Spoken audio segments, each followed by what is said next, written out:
Kami dari TKN Prabowo Gibran mengadakan konferensi pers, statement tentang putusan DKPP yang belum lama sudah dibacakan.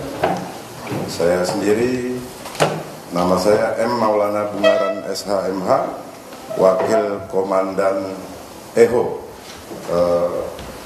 TKN Prabowo Gibran, telah hadir di sini. Sebelah kanan saya Bang Dr. Habibur Rahman SHMH, Wakil Ketua TKN. Telah hadir pula sebelah kanan Bang Habib adalah Profesor Dr.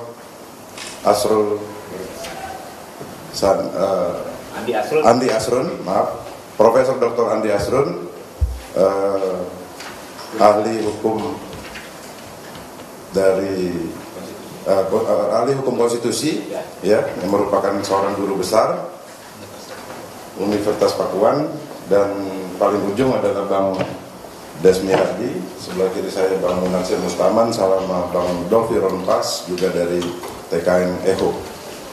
Yang pertama mungkin dari Bang Habibur Rahman, silakan. Ya, terima kasih.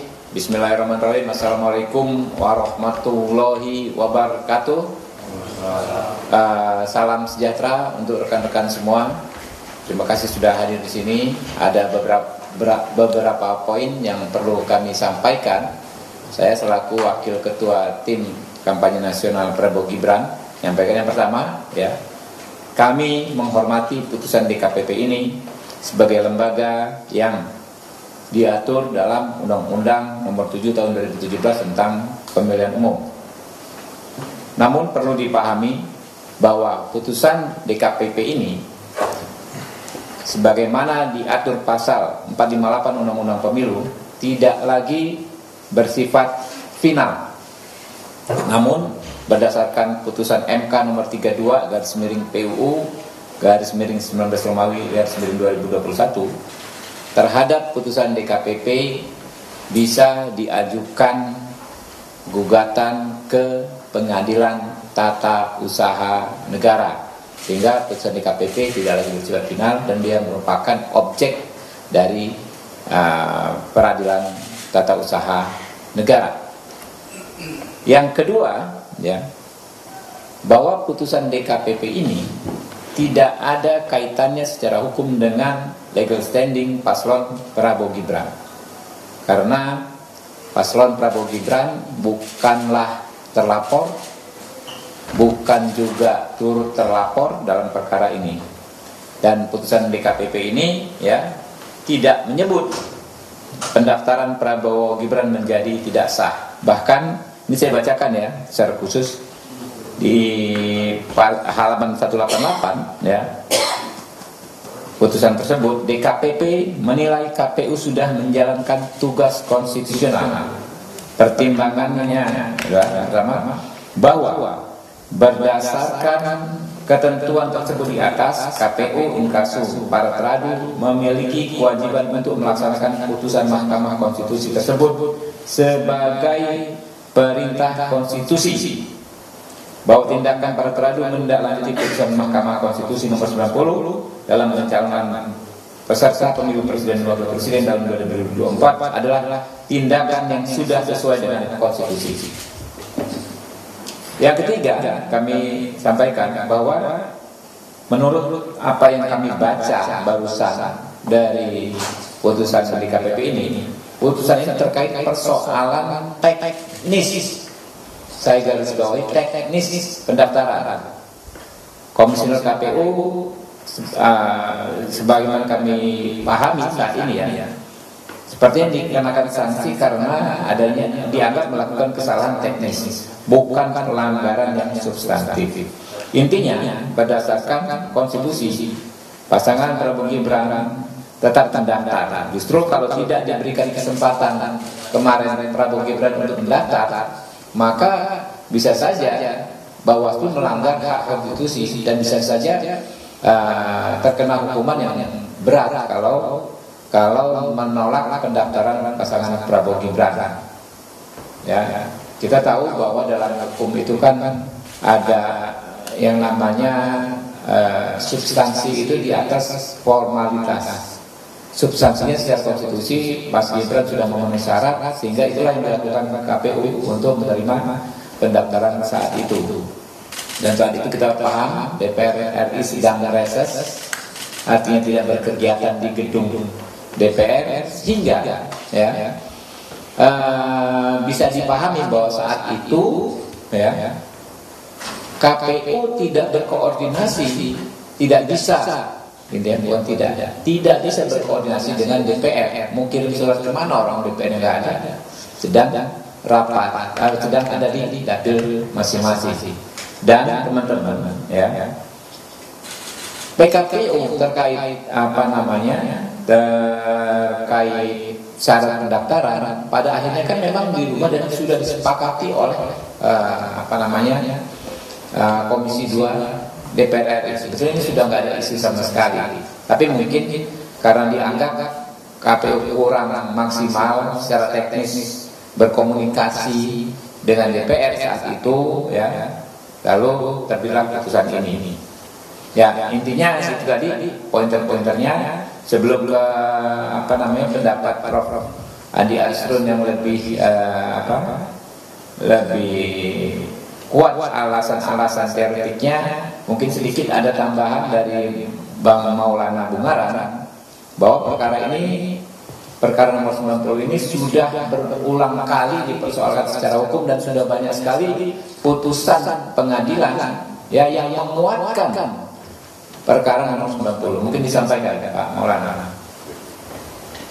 bahwa setidak-tidaknya minimal ada 8 perkara yang terkait, yang juga sebenarnya itu menurut pandangan kami itu menguatkan putusan dari Mahkamah Konstitusi perkara 90, yaitu yang pertama ada pengujian peraturan KPU di Mahkamah Agung, itu telah ditolak sama Mahkamah Agung.